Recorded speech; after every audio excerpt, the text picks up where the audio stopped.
All right, welcome to the Explainer. What we're doing today is breaking down a mission that honestly sounds like it's straight out of a thriller novel. We're talking about a daring, middle-of-the-night raid to capture a head of state. So let's get into it and figure out just how something like this could be pulled off. Okay, so let's just dive right in. The scenario we're analyzing is a fictional special ops mission. The objective? To capture Venezuelan President Nicolas Maduro. And this quote here from our source material really just says it all. A masterclass in surgical warfare executed with overwhelming speed and precision. That really sets the tone for everything we're about to see. So, first things first. An operation on this scale isn't the work of just one unit. No way. Think of it more like a symphony, where you've got America's most elite forces all playing their own critical, highly specialized part. All right, so who are the main players in this symphony? Well, for the ground assault, you've got Delta Force. We're talking the US Army's absolute Tier 1 unit, the guys they call for the toughest jobs. And then providing the air support, the legendary Night Stalkers. These are the pilots who are masters of flying low and fast, in total darkness, completely undetected. You put those two together, and yeah, that is one heck of a potent combination. Now, you might think a mission like this is all about the firefight, but actually, its success was decided long before a single shot was ever fired. It all started with setting a very careful, very methodical digital trap. And this is where it gets really interesting. What US forces did was create a kind of digital fog of war. So you see, for months, a US carrier strike group was just hanging out in the Caribbean, monitoring Venezuelan airspace. But then, for weeks before the raid, specialized jets, these EA-18G Growlers, started jamming all of their radar and communications. They basically just turned the lights off. The regime was effectively deaf and blind, with absolutely no idea what was coming. Okay, so the target is electronically isolated. Now it's time for the kinetic part, the go time. But here's the brilliant part. They don't just go straight for the target. No, this was a masterclass in deception, a whole symphony of it. The clock strikes 2 a.m. local time, and that's when all hell breaks loose. Suddenly, a series of huge, coordinated strikes start hitting all across the capital city of Caracas. Now, these weren't random explosions. The targets were very specific.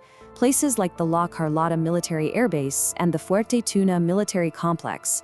We're talking about the nerve centers of the Venezuelan military. The goal was to make them think, this is it, this is the main attack. And the strategy behind this, it's simple, but man, is it brilliant. Step 1, you hit these high-value military headquarters and air bases. Step 2, you sow absolute chaos and panic in their high command. Step 3, you force all of their rapid reaction units to race to defend these decoy locations. And what's the result of all that? Well, step 4, the real target, the president's residence, is left totally vulnerable and isolated.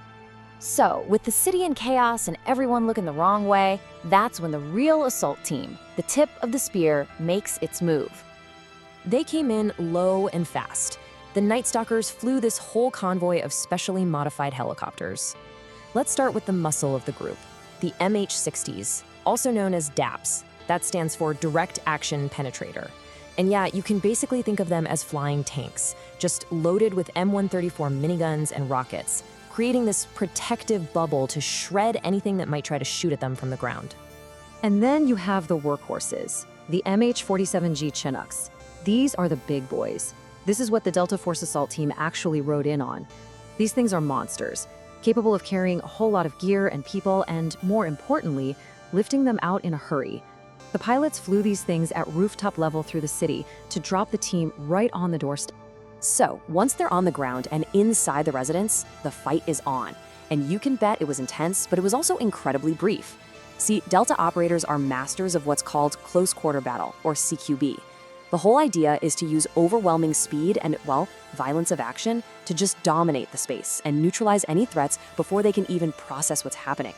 But here's the really crucial part, the detail that makes this whole thing so much harder.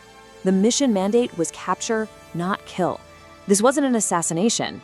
The objective was to grab President Maduro and his wife and get them out alive. The whole point was to bring them to the US to face narco-terrorism charges. So imagine that. You have to take your target alive in the middle of a chaotic firefight. So as soon as they have the high-value targets secured, the mission immediately shifts. Now it's a race against the clock.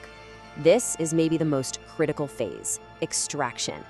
There is absolutely no time to hang around. How long do you think they were on the ground?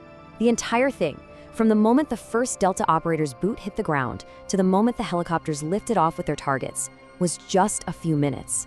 Unbelievable. And that speed, that incredible pace, that was their best defense. Think about it. Before the Venezuelan military could even begin to realize that the huge explosions at their bases were just a distraction, before they could even think about getting jets in the air, the helicopters were already up, out, and clearing the city. And just like that, it was over. The perfect getaway. The whole operation wrapped up as cleanly as it started, proving just how effective this kind of surgical strike can be. I mean, the speed of the exfil is just staggering. This quote says it all. By the time Vice President Delcy Rodriguez is on TV issuing statements, demanding proof of life, Maduro was already in U.S. custody. The mission was over long before the political reaction on the ground even got started. So when you boil it all down, what are the big takeaways here? Well, this whole raid really hammers home 3 key points. First, it was a masterclass in deception. That's what created the window of opportunity. Second, technological superiority was absolutely critical. Without the electronic warfare and those advanced helicopters, this just doesn't happen.